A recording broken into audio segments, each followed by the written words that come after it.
All right, letting them in, right? Yes.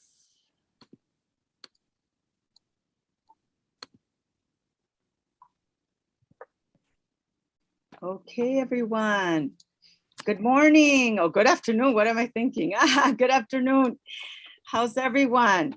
Thank you for joining us for another Destinations Space 2022. We are very, very happy to see your faces. We have a wonderful speaker with us today, and I will introduce him in a few minutes. But we want to remind you, our objectives is to inspire our next generation of Silicon Valley professionals, bring awareness of future career opportunities here in Silicon Valley and anywhere else, inform the community that NASA is here in their backyard, and that working here at NASA, you will be able to do that, okay? And so we have a wonderful presenter that Mr. Martinez and all of us invited, Mr. Natividad, Mr. Martinez, me, Olga Martinez, we invited this wonderful guest. It's Mr. Sergio Valdez, and he manages the payload and small spacecraft mechanical engineering section at JPL, which is in Pasadena, in the Southern California. Sergio will be providing an overview of the Ingenuity Mars helicopter 1 year after successfully landing on Mars. Throughout his career as a mechanical engineer at JPL, Sergio has contributed to several types of missions. These include planetary missions, Earth observing instruments, space telescopes, and other advanced technology development tasks. Okay, welcome. Let's give him a round of applause to welcome Mr. Valdez. I'm going to stop sharing so he can start sharing now. Hey, everybody. Thank you for having me. We're just getting set up here real quick. If you give me a sec. Okay, how does that look? Can everybody see my screen? Just do a thumbs up. Very good. So I'm here to talk a little bit about Ginny. Anybody heard of Ginny? Mars Ingenuity helicopter. So this is a very special project that I got to work on a couple of years ago. It launched a year ago on the Perseverance Mars rover, which you see a picture of here, and you see the helicopter there on the ground in the background. So I'm going to give you guys a little bit of background on what our special helicopter has been up to. So here we go. First, let me tell you a little bit about where I work. So this is a picture of a place called the Jet Propulsion Laboratory. There are 10 NASA centers across the country. The Jet Propulsion Laboratory is one of them, and it's located in the Los Angeles area in a city called Pasadena. And it is managed by Caltech. This one's a little bit different from others in that there's a strong partnership with a university. That university is called the California Institute of Technology. Every NASA center has a different focus. This one in particular aims to do robotic exploration of space, of our solar system and beyond. And you know, we have other centers that focus on very advanced aircraft development, others that focus on the astronaut programs, others on launch systems. So every NASA center has a different focus. This one in particular, we do robots that explore other planets and, you know, outside of the Earth, on the Earth and outside of the Earth. We're a nonprofit organization as a government agency. There's about 6,000 employees that work there, and it's about 176 acres. It's, for those of you that have been there, it's about the size of Disneyland. And it's 3 miles from a stadium called the Rose Bowl in Pasadena. So a little bit about me. I have a bachelor's in mechanical engineering. So when I went to high school, I wasn't sure which way I wanted to go, and I ended up getting into mechanical engineering. I went to Cal Poly in San Luis Obispo. Some of you may have heard of it, maybe not.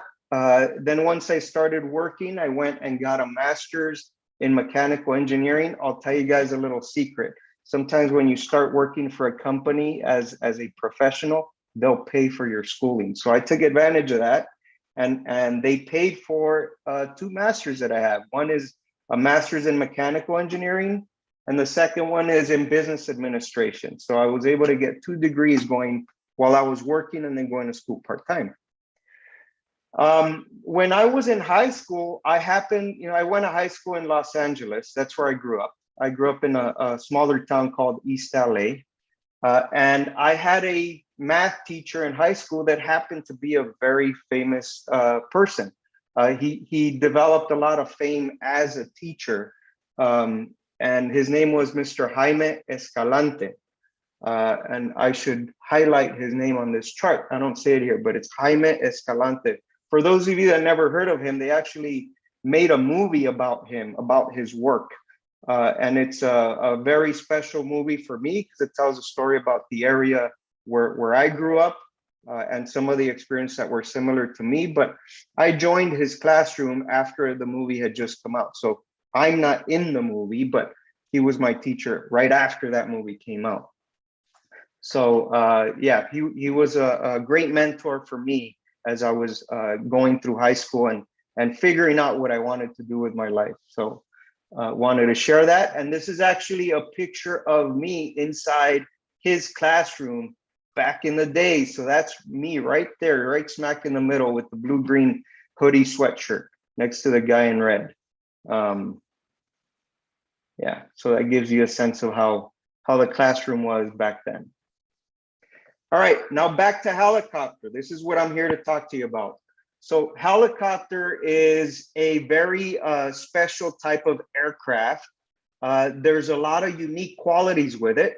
It has to be very small and light, but it has to be super powerful, and it has to have a lot of capabilities and a lot of systems built into this package so that it could function and survive while on Mars. So first thing is, how do we make something very light and able to fly on Mars? So there was a few questions that even before we built this picture that you're seeing here, there was a few questions that came up. No, when nothing existed, there was some questions that the team at NASA was asking themselves. One is, can we really lift a helicopter in the thin Martian atmosphere? So we knew a little bit about Mars, and we knew that it was going to be a difficult thing to do. It turns out the Martian atmosphere is very, very thin.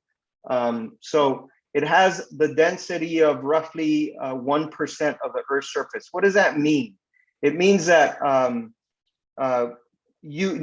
helicopters, airplanes, they use the air around them to push and get lift. Well, if you don't have air around you, how do you do that? It's kind of like when you are in a swimming pool, you can flap your arms and get the ability to float or move around inside the pool. But once you get out of the pool and you're in air, you can flap your wings all you want and you're not going to get lift, right? You're not a bird. You don't have the right shape. So a helicopter had to develop those special qualities because the ones that are here on Earth would never work on Mars. The other thing is, with the air so thin, let's say I could get the helicopter to move up, but can I get it to control itself when there's so little air around it? How am I going to get it to go where I want it to? How to survive the winds that hit it? How to survive the temperatures, and how to actually see where it goes so it doesn't land on top of a rock or something where it might hurt it. So there's a lot of things that we had to figure out as engineers. Remember, there was nothing that existed. So we had to figure out how to model these situations that happen on another planet. So we had to learn how to do some computer simulations of a helicopter. We had to do some building of... We had to build some model helicopters, fly them, and see what it was like. We had to test. Not only that, we had to build it fairly cheaply and try to use whatever products we could off the shelf and put it together. One of the things a lot of people don't realize is that there is not a person flying this helicopter like you have here on Earth, where you have a pilot. This helicopter does not have a person with a joystick flying it. The helicopter has to think on its own. It has to see where it's going and fly on its own. All what we do now is we point to where we want it to go. We kind of tell it what we want to see, and then it does all of the other motions on its own. It'll lift, it'll scan the ground, it'll decide which path it's going to take, and then it'll figure out where on the ground it's going to land. So it's very different from other flight systems that we developed. We had to do a lot of learning as engineers to prepare it. So in 2016, we built a proof of concept helicopter just to see if we could make this work, right? Before we start dumping a lot of money into these programs. Here's a demo that happened back in 2016 that really got support behind this project. This is happening inside of a chamber where they remove a lot of the air. So what you're seeing here is actually a Mars-like environment. There's very little air in this room. And we're trying to see if we could even get those blades to spin fast enough and lift that helicopter. That's loud, right?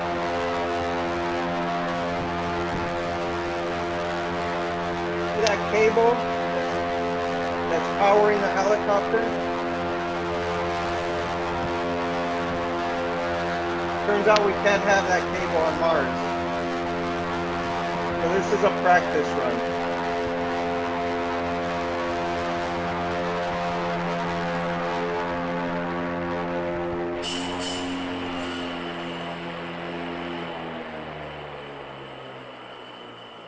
So you saw how loud that was. You saw how fast those blades were going. That means that you need a powerful motor, and you need a pretty big battery to power that motor to be able to make all of this happen. But at the same time, it all has to be very lightweight. So this was a very big challenge for us. But we kept working at it and try to figure out, all right, how do we add a battery to this thing? How do we add cameras to this thing? How do we teach it to navigate on its own? So little by little, we started adding all of these extra things, because in the end, it's got to be able to survive on Mars. So we had to keep adding more capability to it. So we kept building more models. There are things that we had to prove, for us to be able to keep going to the next step. For example, how do we know that when there's a wind that's hitting us from the side, that it is going to be able to control itself and correct itself? How do we tell a helicopter to stay in position when you have this breeze coming from the side? So we used to simulate a lot of those things and make sure that it would correct itself and be able to function on its own. And then this is a souped up version of what you just saw with a lot more capability.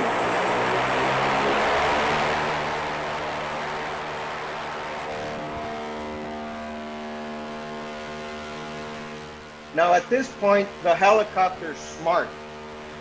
We're able to tell it how far we want it to climb. We're able to tell it how much it could move. We're able to tell it to turn, because remember, there's a camera on board, and it's just like your head. You got to be able to turn it and point to see exactly what you want.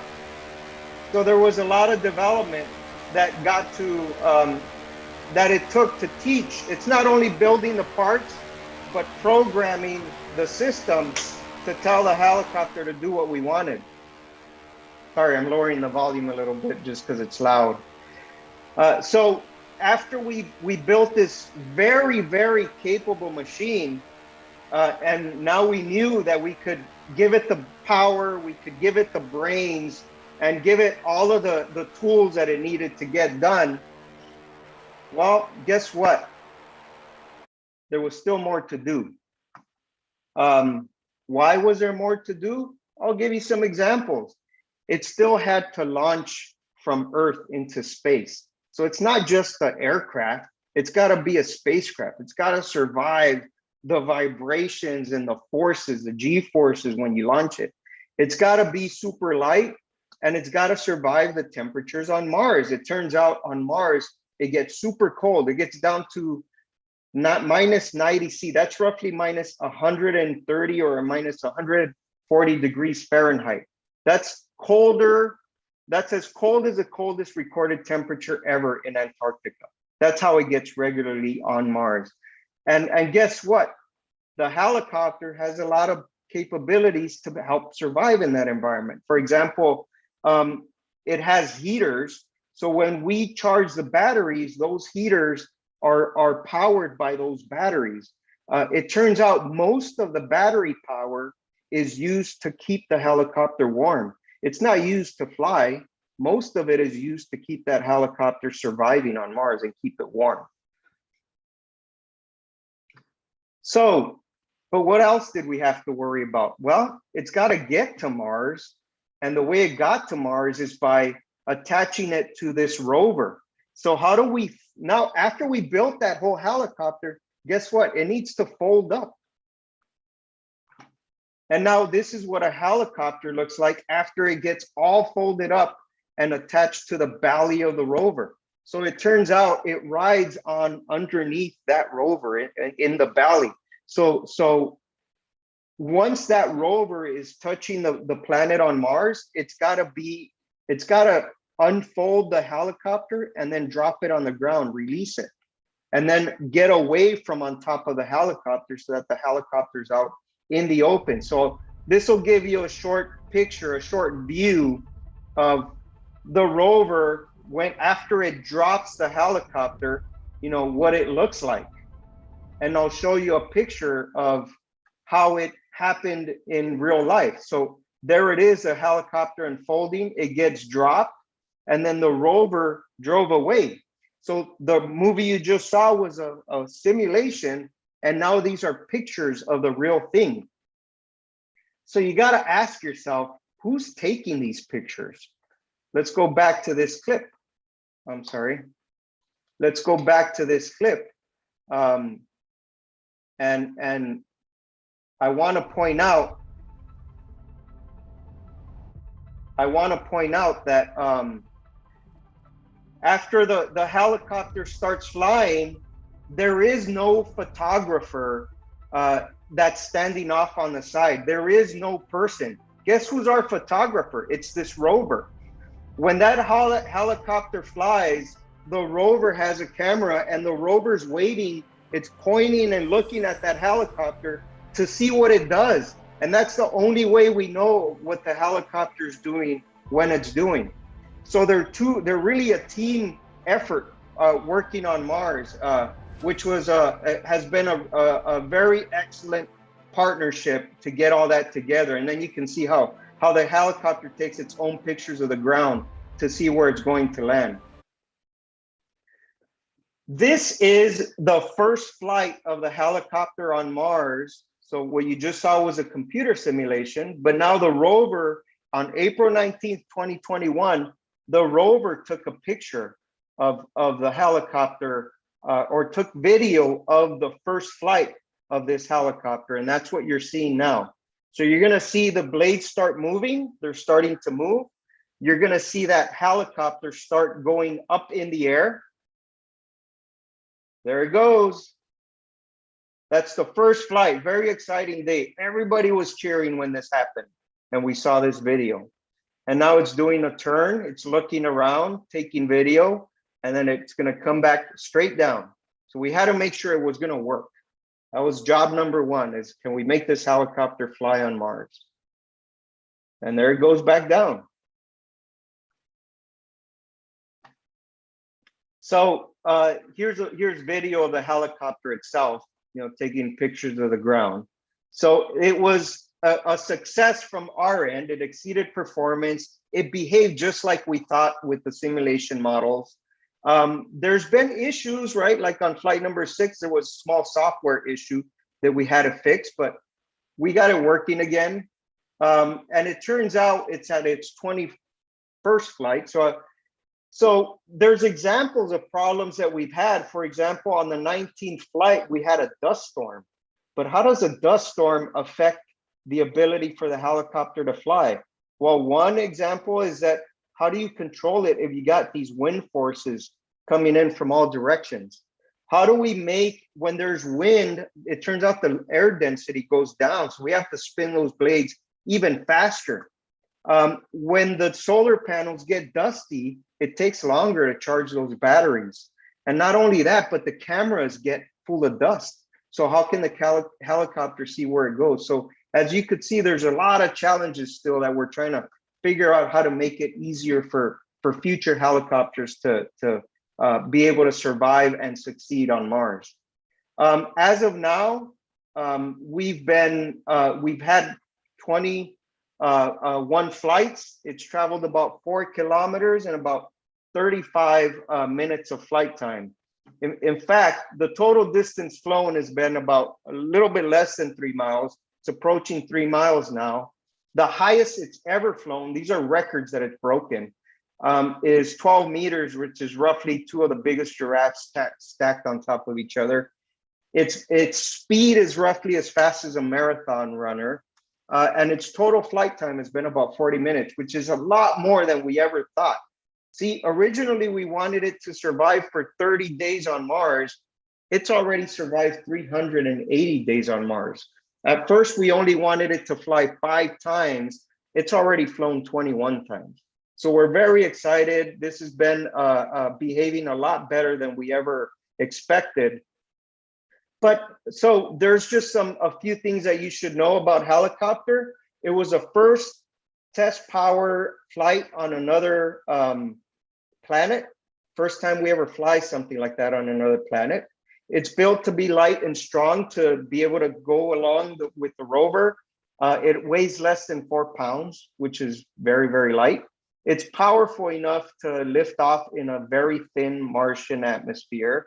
It was only designed to fly for 90 seconds. That's not a small feat, given that the Wright brothers, their first flight, the first airplane flight was only 12 seconds. And one thing you should realize that you probably didn't know before is that helicopter, it flies on its own. There's nobody controlling it.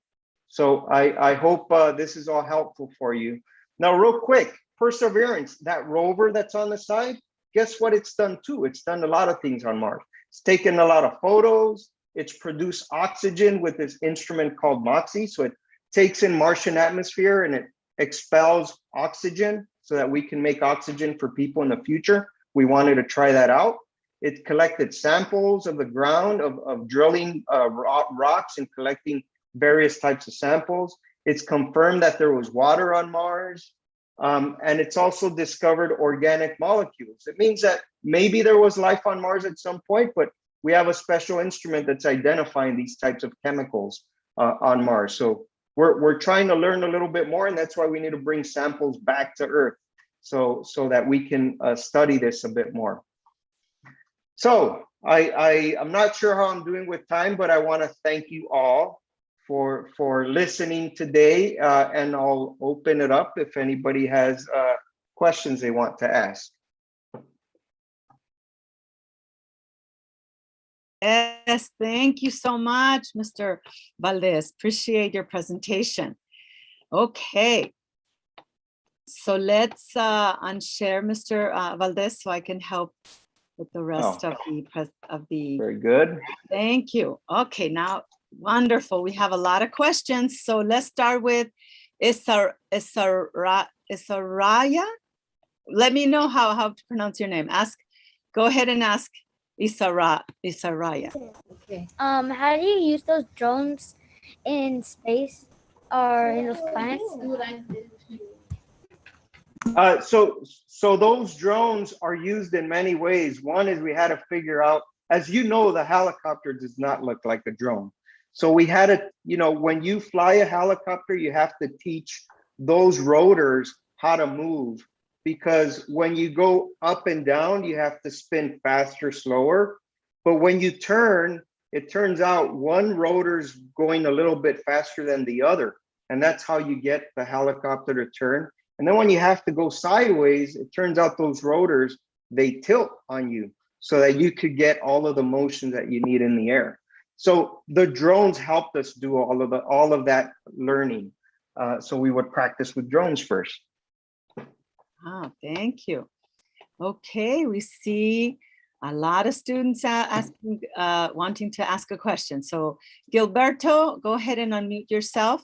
Gilberto. Is there like if they fly, there's nobody controlling it?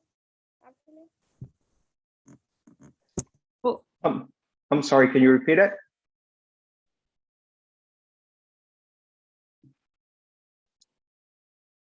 I think the question was, is there somebody controlling it? Is that what I heard? There is somebody that tells a helicopter where we want it to go, but the helicopter makes all the decisions on its own. It decides how high it's going to go, how far it's going to travel to get to where it needs to go. And then it needs to take a picture of the ground and decide what spot it wants to land in. So it's got to keep looking at that ground as it comes down to make sure it doesn't land on the edge of a cliff or on top of a rock or in a hole. So we have to make sure we keep it safe to use it as long as we can. okay. All right. Here I see Stephanie. Go ahead, Stephanie. Unmute yourself.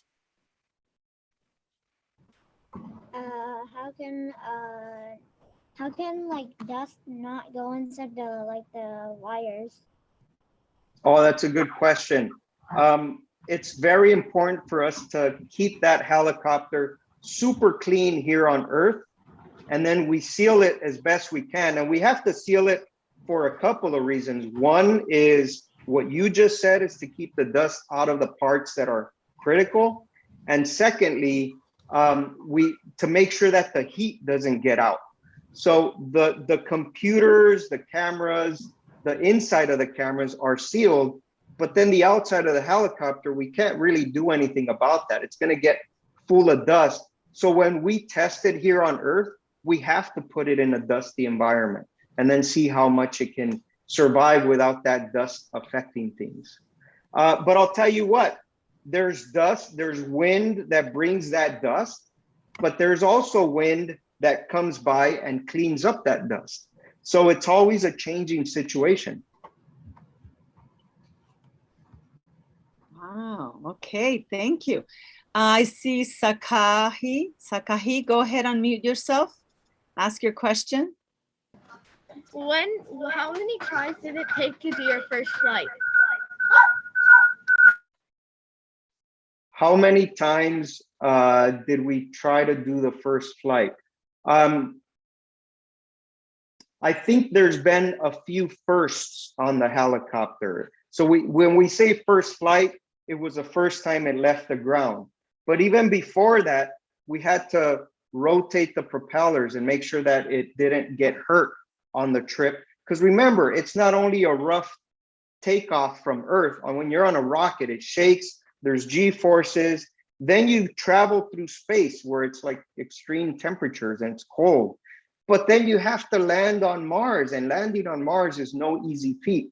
So the first thing we had to do is deploy that helicopter, because something could have gone wrong when the rover was releasing the helicopter. We had to turn on the helicopter, make sure the computer still worked. Then we had to rotate the blades, make sure everything was still working. And then we tried the first flight. Now that first flight was just up and down. When we did more flights, we added a little bit more to it. For example, rotations, going even higher, traveling more time, traveling faster. Every time we flew it, we added a little bit extra risk. Oh, thank you. I see a teacher or principal. Let's see, where is Miss Burt? There she is. Miss Burt, how are you? Okay. Hello, hello. I'm here with some fourth graders from Lucha, and Peter's going to ask a question. Great. And fifth graders, sorry, fourth and fifth graders, my bad. Go ahead, Peter. So what would happen if like the helicopter had a hardware issue and you had to fly it back to Earth? How would you do that? So there is no plan to bring it back to Earth because we don't have a way to bring it back to Earth. It was even the rover, they're meant to stay there. Now, if there's luckily that helicopter already survived its primary mission. The primary mission was to prove that we could fly on Mars. And the goal was 5 flights. It already did 21 flights. But the other thing I should say is that the helicopter is doing a job now. It already did its main job, but now it's doing a second job that wasn't part of the plan. And that second job is to help the rover go where it's going. So that helicopter is taking pictures of the terrain and sending it back to Earth so engineers could figure out which way to tell the rover to go. So the better we understand the ground, then the more we can do about keeping that rover safe to where it's going. And so at one point, we're going to lose the helicopter, just like we've lost other Mars rovers. And I'll tell you what tends to go first are the batteries, because they charge every day. They charge up, and then we use battery power. They charge up again, we lose battery power. So at some point, something's going to give. That's going to be expected. But we're all comfortable now because it already did a lot more than we wanted it to.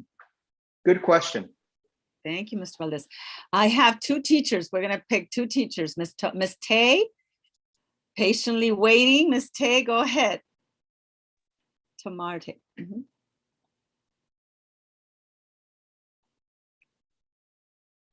Go ahead. Probably on mute.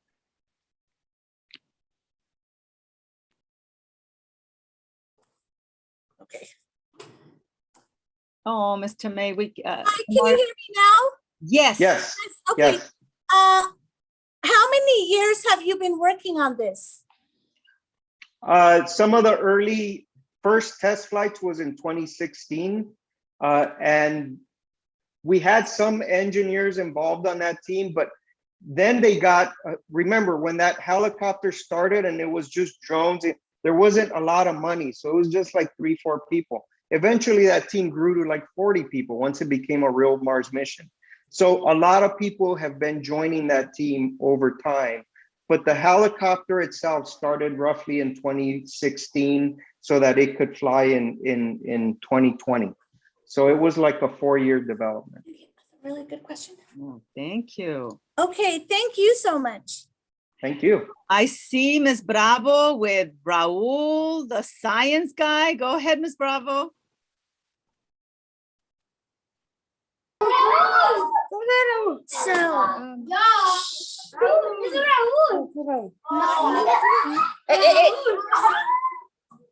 So my question is, how long, when did you first make it? So good question. Hey, kids. We've built a few models like this, but it took 4 years to get the final flight model built. And it's already survived 1 year on Mars. Maybe it'll survive another year on Mars, but it took about 4 years to build a helicopter. Okay, I think that's all the time we have. Thank you so much, everyone. We put a questions in a Google form. We've been sharing it in the chat, so go ahead and click on that if you have more questions. Okay, thank you so much. So before we end, we want to give Mr. Valdez a big round of applause and thank him so much for all his knowledge. And thank you so much, Mr. Valdez. We really appreciate it. And before we go and do this again next Tuesday, I want to tell you what's going to be coming up next Tuesday. We have this amazing scientist. He is a marine biologist. His name is Jake. He likes to be called Jacob Levinson, and he's in Florida right now with manta rays. Okay, and he's going to tell us all about it next week, which would be April 5th, of course. Next week, April 5th. Okay, it's right here. Okay. All right. Can you guys hear me? Oh, good, Mr. Martinez. Hi, welcome back. All right. Hey, thanks everyone. Thank you, Sergio, Mr. Sergio Valdez, everyone. He came back and did another amazing presentation. We're also proud of the work you do, Mr. Valdez. The Ingenuity helicopter, as you stated, has already flown 21 times, and now it's guiding the rover. What an amazing mission to be on. So cool. Hey, I'm calling you. I Yeah. agree. And by the way, I'm also here to look for future engineers. So if Yeah. anybody here wants to be engineer, please come talk to me so that we could start finding a job for you here. Absolutely, and that's the number one reason why we have Destination Space. Destination Space is a very special program because we know every single one of you is special. Every single one of you has the potential to come and work with us. And if you don't want to come work with us, you can also go and work with other companies. But we think NASA is the best place to work, and JPL. So do well in school. Right after this, finish your class assignments, get an A++, listen to your teachers, to everyone, or the entire staff at your schools. Remember to be an incredible member of your community always, okay? And before you know it, you're all gonna be in high school. And at that point, you can come and work with us. Remember, Ames Research Center is just 5-6 miles away from your house, from your houses. JPL, where Mr. Sergio Valdez works, is less than an hour on a plane. So you guys have a lot of different options, but you have to do well in school. There's no other way about it. We only bring in individuals like Mr. Sergio Valdez, who did an outstanding job every single day in school. Now, sometimes we don't do that well. That happened to me too, but you have to recognize that and get back on track. Listen to all the adults that are guiding you, okay? We're doing Destination Space because we know every single one has the potential to come and work on the next Mars helicopter, or come and work with me on the moon missions, Artemis program. That's also pretty cool. All right, once again, thanks everyone. Thanks Alum Rock, thanks Hover Media Arts Academy, every single principal who joined us, every teacher, every student. Again, Mr. Sergio Valdez, we hope to see you again next year or sooner. Thank you so much, everyone. Thank you, Ms. Martinez. Thank you, Mr. Natividad. Have a great day, Thank you everybody. all. Goodbye. Thank you so much. Don't forget to do your homework. And if you don't have any homework, start reading ahead. Get ready for the next chapters. All right. We'll see you, everybody. Bye-bye. Thank you. We'll see you next week, Tuesday.